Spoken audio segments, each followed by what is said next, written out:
Oke, selanjutnya soal nomor 1 kita tulis langkahnya. Zn menjadi ZnO2 2-, kemudian NO3- menjadi NH3. Langkah pertama kita samakan unsur atau atomnya. Yang atas sudah sama, yang bawah juga sudah sama. Kemudian kalau sudah sama, kita tambahkan O yang kekurangan O, berarti yang kiri kurang 2O, berarti kita tambah 2H2O. Kemudian yang bawah kita tambahkan 3H2O. Selanjutnya kita samakan H plusnya, kita samakan jumlah H-nya. Yang kanan berarti kita perlu tambahkan 4H plus, yang bawah kita tambahkan 6 tambah 3 9 ya, berarti tambah 9H plus. Kemudian langkah keempat kita tambahkan muatannya. Oke, kita cek dulu muatannya. Di sini 0, di sini min 2, di sini plus 4, berarti totalnya ada plus 2. Berarti yang kanan kita perlu menambahkan 2 elektron. Kemudian yang bawah ada plus 9 tambah min 1 menjadi 0, berarti plus 8. Berarti yang kiri kita tambahkan 8 elektron. Setelah itu kita jumlahkan menjadi 2. Oke, sebentar. Jumlah elektronnya kan yang 1 2, yang 1 8. Berarti yang atas kita kalikan 4, yang bawah kita kali 1. Menjadi 8H2O ditambah 4Zn menjadi 4ZnO2 2- ditambah 16H plus ditambah 8 elektron. Kemudian yang bawah berarti 8 elektron ditambah 9H plus ditambah NO3- menjadi NH3 ditambah 3H2O. Kemudian kita coret 8 elektronnya, kemudian H2O nya sisa 5, lalu ini juga kita coret sisa 7.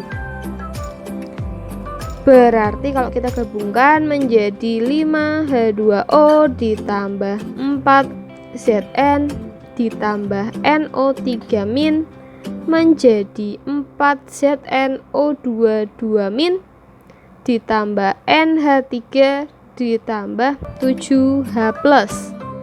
Ingat, kalau basah kita tambahkan 7OH- di kanan dan di kiri. Maka yang ini nanti menjadi 7H2O. Kemudian 7 ini nanti bisa dicoret sama ini, sisanya 2. Berarti kalau kita gabungkan menjadi 7OH- ditambah 4Zn ditambah NO3- menjadi 4ZnO2 2- ditambah NH3 ditambah 2H2O. Apakah sudah sama? Coba kita cek muatannya ya. Misalkan kita hitung 7 kali min 1 min 7 ditambah min 1 min 8, yang ini menjadi min 8. Sudah sama. Oke. Selanjutnya soal nomor 2 kita tulis lagi dulu. CrOH 3 kali menjadi CrO4 2-, yang bawah itu H2O2 menjadi H2O. Oke, kita samakan atomnya dulu. Sementara sudah sama ya, CR-nya sudah sama. Kemudian kita tambahkan O yang kurang. Di kanan itu O-nya ada. Oke. Kalau ada CrOH 3 kali ini sebenarnya biasanya kita ambil muatannya aja. Jadi kita bisa tuliskan CR3 plus ya. Jadi yang kita tulis itu yang muatan. Kemudian apalagi? Oke, yang kurang O itu yang kiri. Berarti kita tambahkan 4H2O. Kemudian kita tambahkan 8H+. Kalau yang bawah kita tambahkan 1H2O, kemudian kita tambahkan 2H+. Selanjutnya muatannya di sini ada +3. Di sini 8 dikurangi 2 berapa? 6 ya, +6 ya. Besaran yang kanan berarti kita tambah 3 elektron. Kemudian yang bawah +2 sama 0, berarti yang kiri kita tambah 2 elektron. Maka karena belum sama, yang atas kita kali 2, yang bawah kita kali 3, menjadi 8H2O ditambah 2Cr3+ menjadi 2CrO4 2- ditambah 16H+ ditambah 6 elektron. Yang bawah berarti 6 elektron ditambah 6H+ ditambah H2O2 menjadi 3H2O plus H2O ada 3. Oke, ini juga ada 3 ya. Selanjutnya kita coba cek dan coret. 6E sama 6E kita coret. Kemudian sebentar.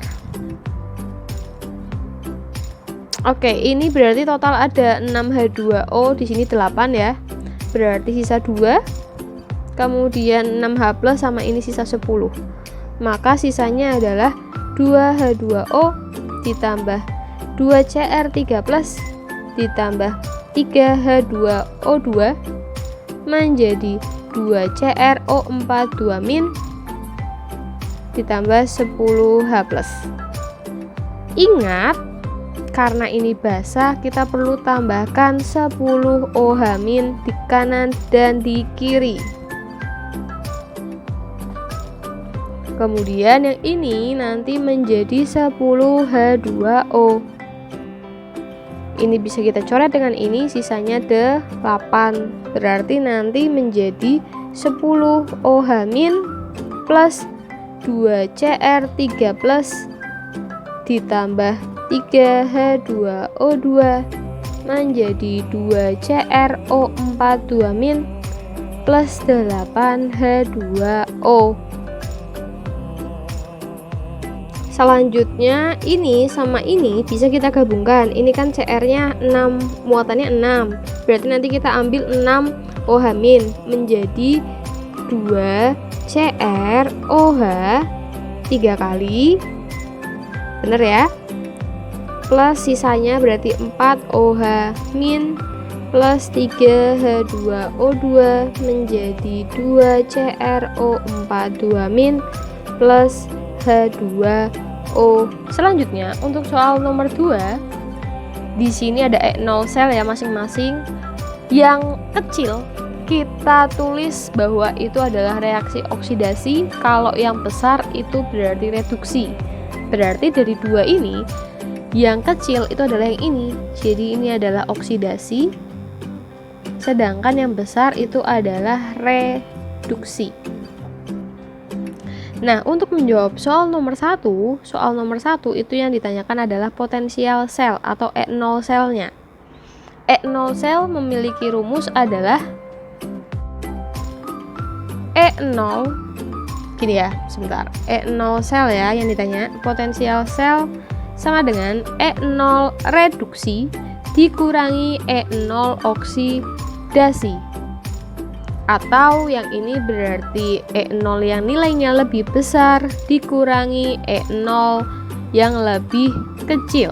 Berarti kita tinggal masukkan saja E0 yang besar itu yang 0,8 dikurangi yang oksidasi adalah minus 2,37. Maka akan didapatkan E0 selnya itu sebesar plus 3,17 volt. Kemudian untuk soal nomor 2 yang ditanyakan adalah reaksi selnya. Reaksi sel. Oke, kita tulis terlebih dahulu yang tadi kan kita sudah menentukan oksidasi yang mana, reduksi yang mana. Ingat, kita tentukan katoda sama anodanya. Kita buat reaksi dari masing-masing. Ingat, kalau katoda itu berarti yang mana? Reduksi atau oksidasi? Ingatnya ini ya. Krau. Katoda reduksi, anoda oksidasi. Konsonan-konsonan, huruf vokal. Berarti yang katoda itu adalah yang reduksi. Kalau yang reduksi berarti yang Ag plus menjadi Ag. Jadi kalau reduksi kan itu terjadi penurunan biloks ya. Di sini Ag yang pertama itu punya muatan plus 1. Kemudian dia menjadi Ag yang artinya muatannya plus 0. Yang muatannya 0 gitu ya. Berarti terjadi penurunan sehingga itu masuk ke reduksi. Berarti reaksinya sudah benar. Berarti kita tuliskan nanti E0-nya kita tulis plus 0,8 volt.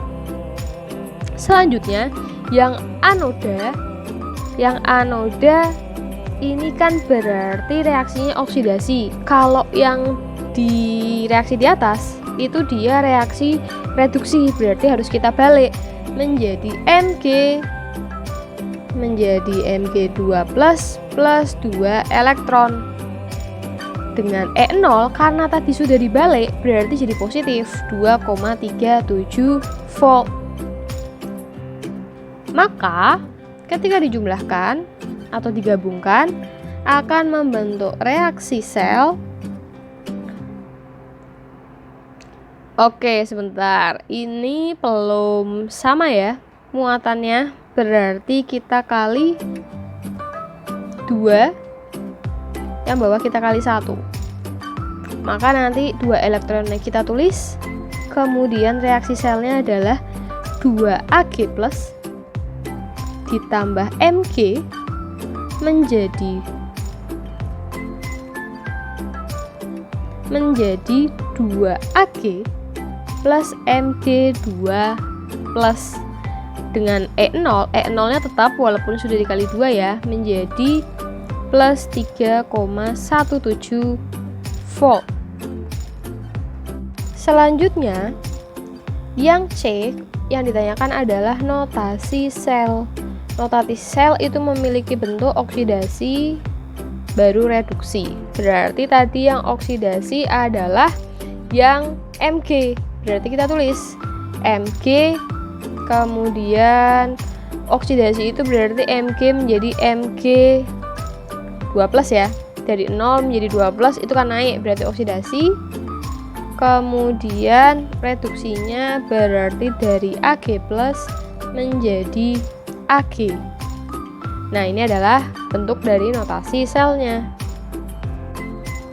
Selanjutnya yang nomor 4, sebutkan dan jelaskan inhibitor berdasarkan mekanisme pengendaliannya. Jadi inhibitor itu terbagi menjadi 2. Yang pertama inhibitor irreversible dan yang kedua inhibitor reversible. Jadi kalau irreversible itu artinya jika sudah berlekatan dengan melingkupi enzim maka dia akan menyebabkan sisi aktif enzim itu tertutup sehingga enzimnya tidak bisa aktif lagi. Nah, jadi enzim inhibitor irreversible itu bersifat stabil dan berjalan satu arah sehingga tidak bisa dilepas. Contohnya ada senyawa C7H7FO2S PMSF maksudnya PMSF C7H2. Oke, kita tulis aja ya.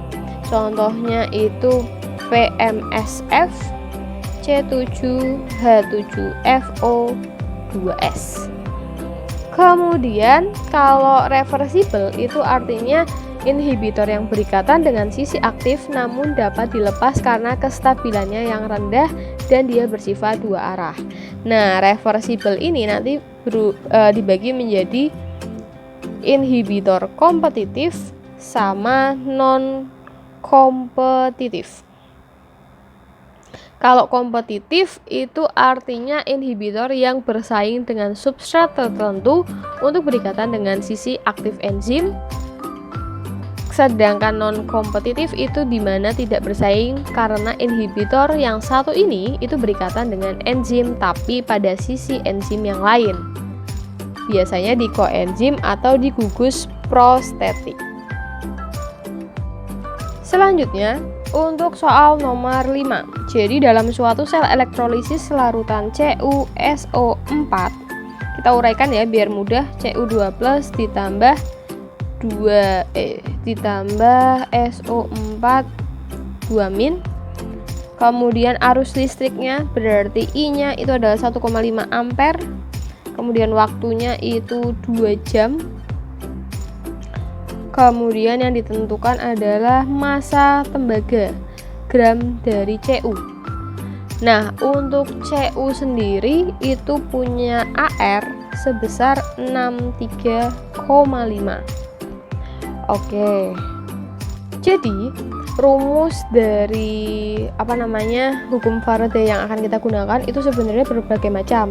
Misalkan, kita bisa pakai FIT per 96500. Nanti ketika diketahui Faraday-nya, kamu bisa masukkan ke rumus F sama dengan mol dikali valensi. Itu juga bisa. Baru nanti kamu dapat molnya. Habis dapat mol, kamu pindah ke rumus gram per mr atau AR. Nah, nanti kamu bisa dapat gramnya. Itu bisa tuh. Nah, atau kita akan gunakan W sama dengan EIT dibagi 96.500.